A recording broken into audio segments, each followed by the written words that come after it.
Voy a saludar a la doctora Ana Lindström. ¿Cómo te vas? ¿Cómo estás? ¿Qué tal? Buen día, ¿cómo estás? Gracias por venir. Ayer estuvieron marchando en estos últimos días por lo que es a favor de la interrupción voluntaria del embarazo. ¿Es así? Así es, Uh-huh. así es.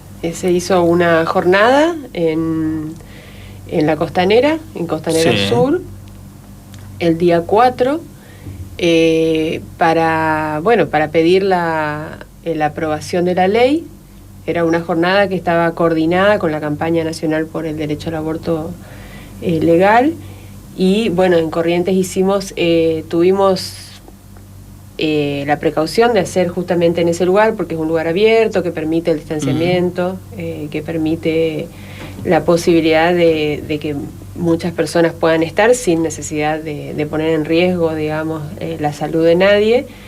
Y tuvimos algunos problemas, queríamos sacarnos una foto para poder exportar, digamos, desde Corrientes la foto del pañuelazo y de la opinión de las mujeres correntinas, y bueno, la policía con un operativo bastante desproporcionado para lo que era el evento no nos permitió acercarnos al lugar donde queríamos tomar la foto. Tuvimos que de alguna manera negociar con los jefes del operativo que nos permitan caminar por la Costanera, cosa bastante insólita, y bueno, hicimos el recorrido por el parterre hasta el final de la Costanera y volvimos, y tuvimos ahí una pequeña jornada cultural, que era lo que estaba previsto, con compañeras que tocaron la guitarra, leyeron poesía, etcétera.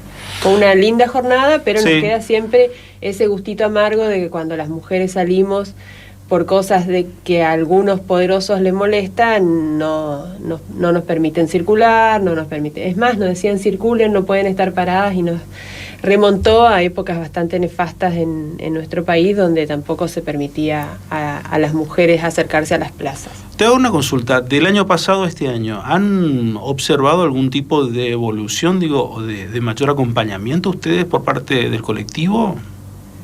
Creemos que hay, digamos, por un lado, una maduración de la sociedad respecto de este tema. Se nota un poco en el clima general, digamos. No hay tanta polarización ni tanto conflicto como hubo en 2018 probablemente. Hay de alguna manera cosas que ya no se discuten, cosas que ya hemos saldado, pero también vemos con bastante sorpresa y preocupación que hay algunos sectores de la sociedad que son minoritarios, pero que tienen poder lamentablemente, que están mucho más violentos, y que se han dado, no en Corrientes, pero sí en otros lugares del país, esto de los escraches a los diputados, que ya tienen una posición pública. Incluso acá en Corrientes sabemos que hay diputados que no quieren exponer su posición justamente por miedo, y la verdad que en la democracia tener miedo de expresar lo que uno piensa es algo que sí nos debe preocupar a todos y a todas. Claro, sí. En el proyecto de ley hay una cuestión que por lo menos he visto, y que tenía que ver con la expresión exclusivamente de la solicitud de la interrupción del embarazo. Se excluye a la pareja. ¿Esto es una cuestión autónoma exclusivamente para ustedes? Sí, para la mujer. O sea, la mujer es la que pone el cuerpo en la gestación, y la mujer es la que pone el cuerpo en el aborto, digamos. Entonces es la mujer la decisión. Ahora, si esa mujer, previo a la decisión, discute esto con su pareja, en el caso de que la tuviera, porque claro, que no la tenga. Hablamos solamente de la cuestión de que la tuviera, ¿no? Claro, en el caso de que tuviera una pareja, lo discute con la pareja y la decisión es de ambos o es solo de ella. Eso ya es una cuestión de cada mujer y de cada pareja, pero lo cierto es que la decisión para el Estado, la decisión es autónoma por parte de la mujer. La decisión es exclusivamente autónoma para el Estado. También otra de las cosas que veía era la cuestión de los menores. ¿Cómo es? Bueno, en la cuestión de los menores hay etapas. El proyecto prevé, el 2018 también era similar. Se prevén etapas. Como todos sabemos, los menores tienen etapas evolutivas donde van adquiriendo mayor capacidad de decidir, digamos. El límite es 13 años en este proyecto.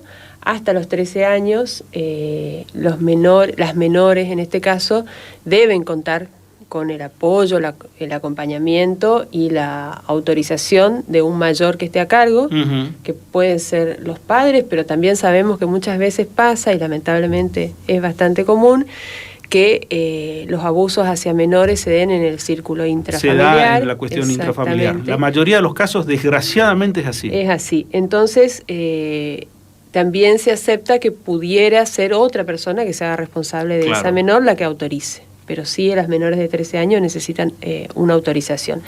Ya mayores de 13 años podrían dar el consentimiento sin necesidad de autorización de un mayor. ¿Hasta qué momento de la gestación?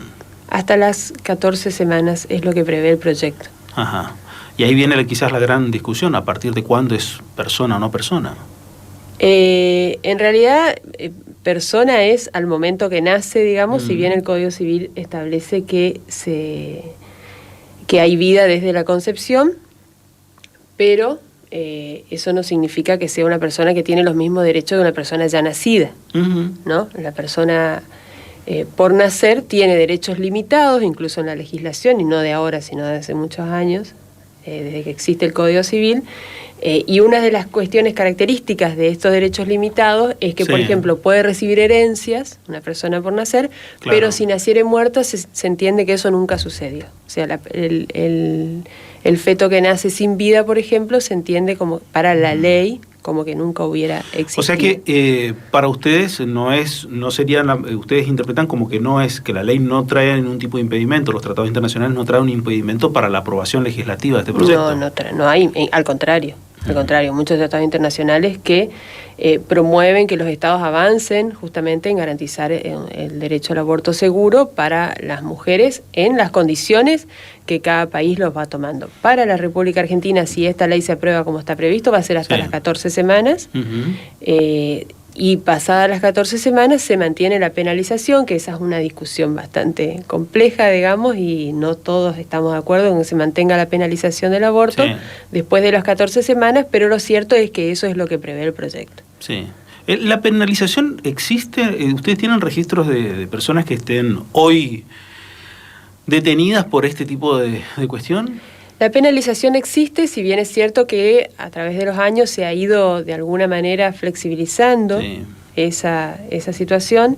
A mí me tocó hacer ya hace bastante tiempo, hace más de 15 años, investigaciones en cárceles de mujeres, tanto de Corrientes como por otros temas, ¿no? No estaban vinculados a esto, Corrientes y Misiones, y me encontré con muchas mujeres que estaban presas por aborto, por haber sido acusadas, incluso a veces que ellas decían que había sido un error, que habían tomado alguna medicación que le produjo un aborto, etcétera, pero que igualmente estaban presas con todos los conflictos que eso trae. Recuerdo muy bien una señora de Misiones que estaba presa y tenía 3 hijitos que estaban básicamente desamparados. Claro.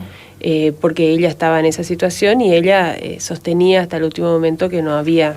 Que no había ocurrido, que no había hecho. Claro, que no lo había hecho en forma voluntaria probablemente, ¿no? Hemos tenido otros casos, por ejemplo, había un caso hace muy poco en Jujuy también de una mujer que estuvo presa bastante tiempo por un aborto. Ese sí fue ahora no me estoy acordando el nombre de ella. Fue muy renombrado porque estaba presa y justamente ella había tenido también una complicación y había caído por esa complicación en el hospital y la acusaron de haberse hecho un aborto. Lamentablemente, si bien es cierto que se ha flexibilizado eso y eso significa justamente que la sociedad ya acepta el aborto como algo bastante más común de lo que se aceptaba hasta hace un tiempo, pero lo cierto es que todavía existen en algunas provincias, sí, la penalización sigue, o sea, está en el código, por lo tanto en algunas provincias se sigue aplicando. La parte de la objeción de conciencia, ¿cómo está desarrollado en este texto? La objeción de conciencia se mantiene en el texto, es personal, no puede ser institucional. Quiere decir que no puede una clínica completa decir esta clínica, que era algo que reclamaban algunos grupos religiosos, y bueno, esta es una clínica religiosa y por lo tanto esta clínica no se va a hacer. Eso no se puede hacer, digamos.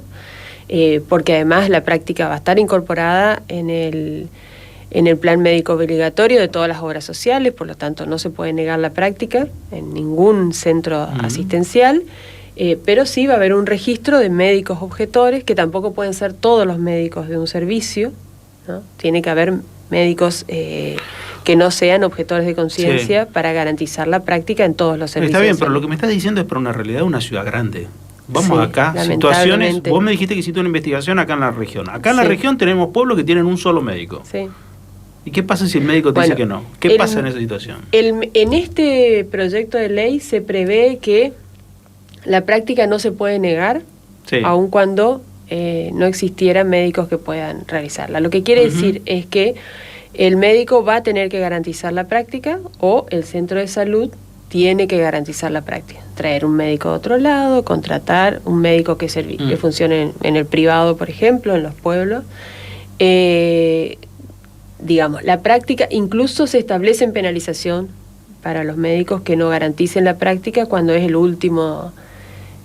la última persona que puede atender. Lo otro que está establecido en el proyecto es que el médico, si bien puede ser objetor de conciencia para la práctica del aborto en sí, digamos, debe brindar toda la información, una información sin que ese es también un problema acá en Corrientes, una información que no esté plagada, digamos, de cuestiones morales, religiosas, etcétera, sino una información científica para que la persona que acude a la consulta tome la decisión que quiera tomar en ese momento, y que ese médico debe garantizar justamente la práctica con otro profesional, o en el caso deberá hacerlo si no existe otro profesional. En realidad ya no es tanto una responsabilidad del médico, sino del centro de salud.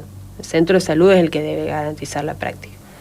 O sea, en este caso, vamos a un pueblo, el hospital debe garantizar la práctica. Si el único médico del pueblo es objetor de conciencia, el hospital debe garantizar, debe tener médicos que estén por fuera en todo caso del hospital, pero que estén garantizando la práctica. Ya ha pasado creo que es en Salta, donde se ha hecho una interrupción legal del embarazo, en ese caso era una niña, donde no había ningún médico y se trajeron médicos de la parte privada, digamos, para garantizar el... Legal quiere decir que corría riesgo la vida de la madre y que fue fruto de un abuso. En este caso era fruto de un abuso porque era una niña. Sí. En este caso era fruto. Eso es lo que está vigente hoy, ¿no? La interrupción legal del embarazo está vigente. A través del caso FAL.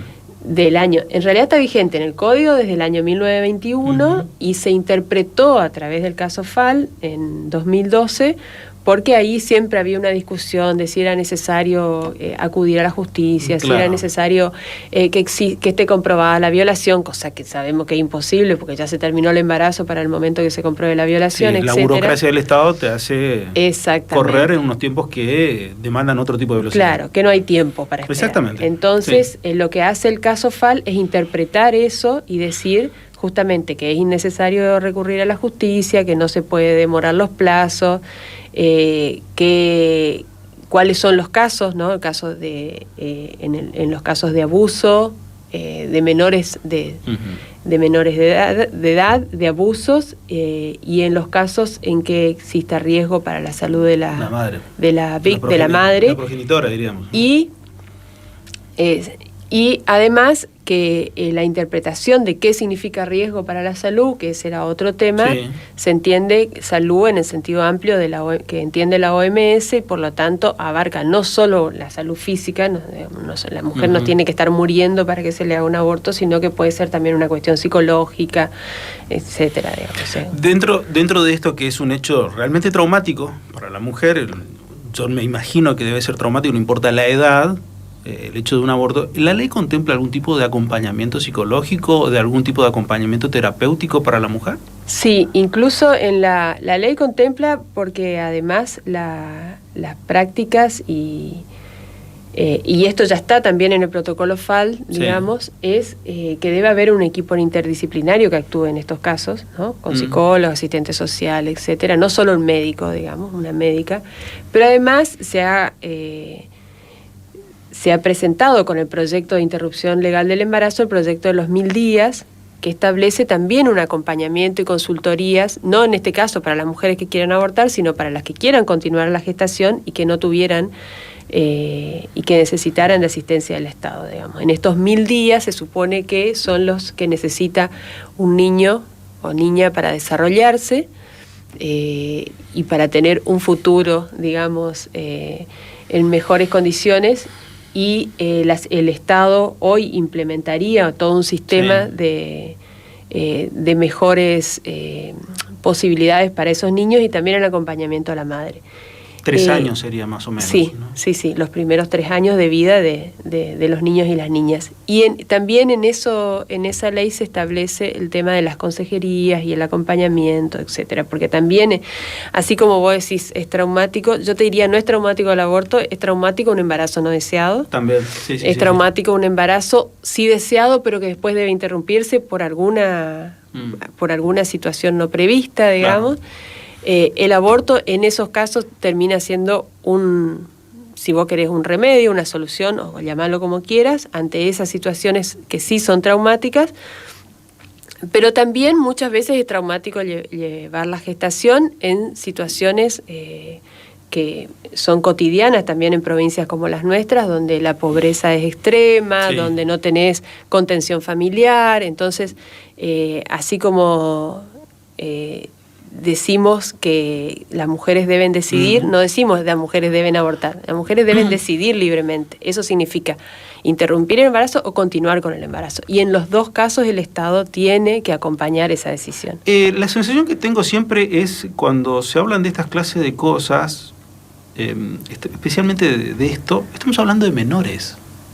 No sé por qué, pero es como que la recepción que la mayor cantidad de casos está basado en menores. ¿Ustedes tienen algún tipo de universo en el cual abarcaría preferentemente esta ley?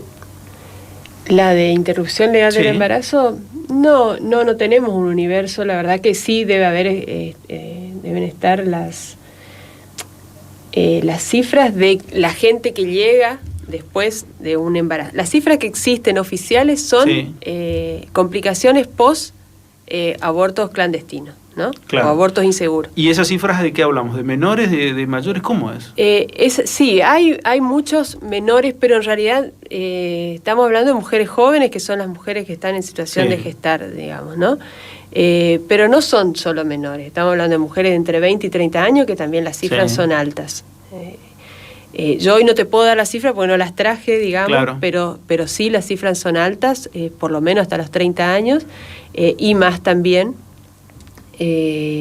Ahora, hace poquitos días, murió una mujer por un aborto inseguro en Córdoba, una mujer de 40 años, casada, que ya tenía hijos, digamos. O sea, no se da solamente cuando te quedás embarazada sin tener una familia, una contención. Se da en muchas situaciones el aborto. Y esto quería remarcar, las cifras que tenemos y que por ahí vemos que se tiran, no son tantas las mujeres, porque en realidad estas son las cifras. Siempre tenemos que tener en cuenta que el aborto clandestino, y como todas las cosas clandestinas, las cifras siempre son, las cifras que llegan al sistema son una tercera parte, claro, probablemente. Y en muchos casos diríamos que son las cifras las que salen mal. Claro, son los que tienen una complicación. Exactamente. Son las que tienen una complicación. Si vos tenés, ya sea a través de intervención o aborto medicamentoso, que es lo que hoy más se usa con misoprostol, digamos, y no tenés ninguna complicación, el Estado jamás se enteró que vos te hiciste un aborto. Lo cual está muy bien, pero lo que quiero decir es que esa cifra no se está contando, ¿no? Entonces hay miles de mujeres que abortan todos los días que el Estado no tiene ningún registro de eso. También en eso, y me parece que no por decir que el Estado debe intervenir en todos los ámbitos de la vida de la mujer, para nada, pero sí es cierto que lo que nosotros pretendemos también con estas leyes es que también haya un acompañamiento para esas miles de mujeres que abortan en soledad, y hoy con el acompañamiento quizás de organizaciones que se dedican a acompañar a esas mujeres, pero que están por fuera del sistema de salud, ¿no? Por eso decimos, el aborto es un problema de salud pública, y lo que nosotros queremos es que la salud pública se haga cargo de este problema, y que sea quien distribuya la medicación para realizar abortos, que pueda llevar un control de una mujer que se hace un aborto también, porque ese control se tiene que hacer al mes, a los 6 meses, sí, para la salud reproductiva de esa mujer. Entonces todo eso implica también la ley, ¿no? ¿Pero qué estado? ¿Nacional, provincial, municipal? ¿Qué estado? Todo el Estado. El Estado es todo, después dividimos, pero nosotros pretendemos que el Estado nacional y provincial, que en este caso es en Corrientes quien lleva adelante la salud pública, el Estado de la provincia se haga cargo de esto, por supuesto. Que se haga cargo de todo este contexto. Sí. Insisto, me quedé pensando en la parte del universo, qué universo abarcaría, porque esa también es otra de la matriz de discusión actualmente, ¿no? De cuántas mujeres hoy transitan por este camino. Claro, por eso es lo que te decía, es muy difícil saber. Sí, hay cifras, cierta, sí. Hay cifras que van de 300.000 a 500.000 abortos por año, que algunos dicen es exagerada, pero lo cierto es que no hay cifras reales, porque nadie que se hace un aborto clandestino hoy en la Argentina va a decir yo me hice un aborto, digamos, sabiendo Claro. que está penalizado. Entonces Claro. no hay registros confiables. Sí. Y hay un leve registro respecto de aquellas personas que ha salido mal. Acceden, claro. Que acceden y que ha salido mal en realidad, no de aquellas que han salido bien, diríamos, dentro de lo que es el objetivo. Exactamente, las que tuvieron complicaciones y las que murieron, esos son los registros que tenemos. Exactamente, esa es la combinación, es lo único que tenés. ¿Cómo prosigue todo esto? ¿Crees que este año va a salir la primera aprobación? Porque también había leído que había una intención de que no esta semana, sino la próxima, salga por lo menos la aprobación en diputados. El 10 se trataría en diputados. La semana que viene. Sí, entonces. la semana que viene. Y está incluida esta ley entre los extraordinarias.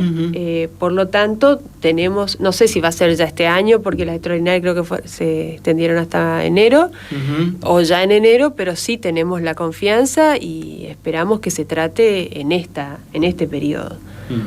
Sí, en este periodo legislativo. Exactamente. O sea que antes del 1 de marzo. Sí. La idea es, por lo menos la información que ustedes manejan. Sí. A mí me tocó cubrir la discusión 2 años atrás, en el Congreso 2018. De la Nación, en el momento del Senado. Me fui ahí a Buenos Aires y me pareció un hecho muy movilizante en Capital Federal. Se prevé también este año bueno, acá en Corrientes se ha visto un par de manifestaciones, no solamente ustedes, sino también las que están en contra de este proyecto de ley, que también se han manifestado. Se prevén también manifestaciones de esta naturaleza, digo especialmente en el contexto de pandemia que estamos viviendo. Sí, ¿no? Yo creo que todas las manifestaciones, tanto de las que estamos a favor como de quienes están en contra, se están haciendo con todas las precauciones, digamos, del contexto. Creo que es una de las discusiones que estábamos teniendo porque justamente, digamos, esta es una cuestión de salud. Queremos cuidar la vida, nuestra vida y la de todas las mujeres. Exponernos en esta situación de pandemia a amontonarse no es lo mejor, pero también sabemos que es como inevitable que se va a dar la manifestación. Entonces, lo que por lo menos pretendemos desde nuestro lugar es que esto sea ordenado, que si hacemos, va a haber alguna actividad, todavía no está definida cuál va a ser, para el día 10 va a haber alguna actividad y por supuesto otra vez va a ser en algún lugar con suficiente espacio como para que no estemos, para que haya distancia, para que circule el aire, para que, obviamente con barbijos y alcohol y todas las medidas de seguridad. ¿Cómo tomas las posturas radicalizadas? No hablo solamente del sector, del otro sector, sino también del de ustedes, que muchas veces también tienen por ahí quizás posturas que se pueden visualizar como radicalizadas. La verdad es que la intolerancia para estos debates nunca es buena, porque son debates que finalmente cuando pase la vida va a seguir y estas cosas van a volverse más cotidianas. Entonces la intolerancia en estos momentos de debate no suma, digamos, a la discusión. Y la verdad es que siempre tenemos que tratar de evitarla. A veces no es fácil.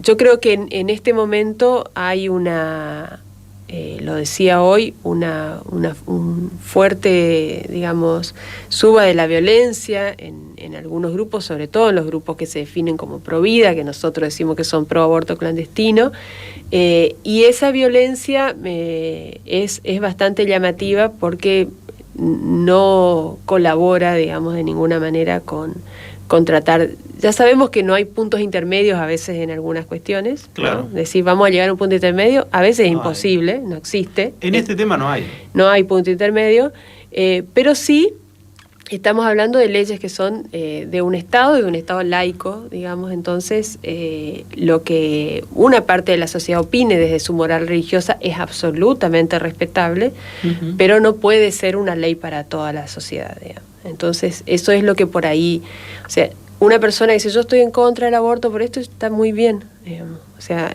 incluso si las iglesias plantean a sus feligreses que lo malo que es el aborto, está muy bien, digamos, ¿no?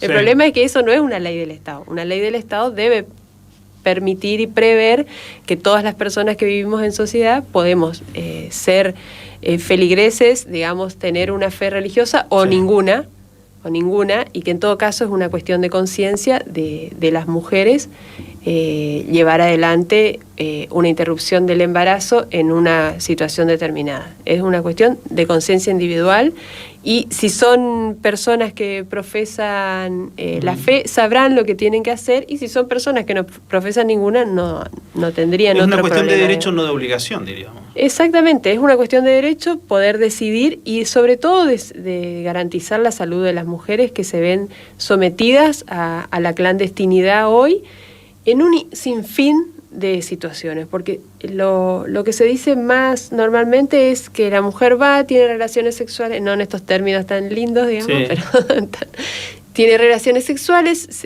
queda embarazada porque no se cuidó mal o lo que sea, y después entonces la solución es abortar. Pero en realidad hay un sinfín de situaciones que se dan para poder llegar a un aborto, digamos, ¿no? O sea, esa es como lo que podemos ver, lo que nos podemos enterar.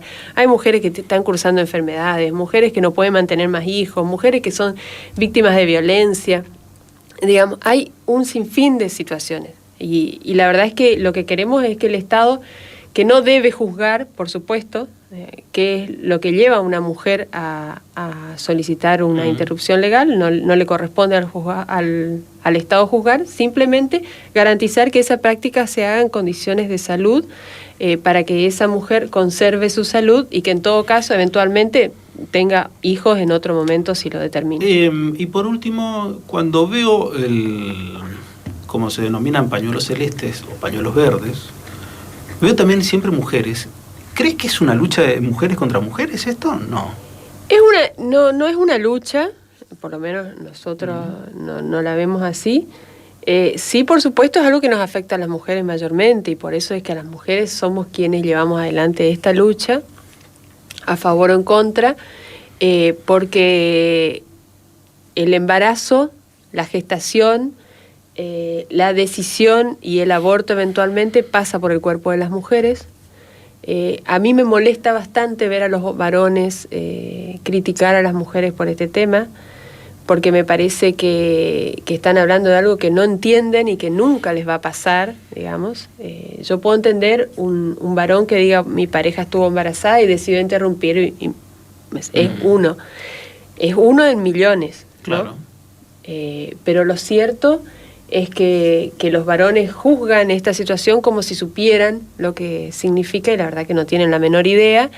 Y sobre todo cuando tenemos una realidad que es palpable y que podemos ver en cualquier barrio de la ciudad de Corrientes, donde hay muchas mujeres que crían solas a sus hijos, y que hay miles y millones de varones que no se hacen cargo de sus paternidades. Entonces, la verdad es que sí creo que es una discusión mayormente de mujeres, y tiene que ver justamente con eso. Las que ponemos el cuerpo en el embarazo, en el aborto o en la maternidad, fundamentalmente somos las mujeres.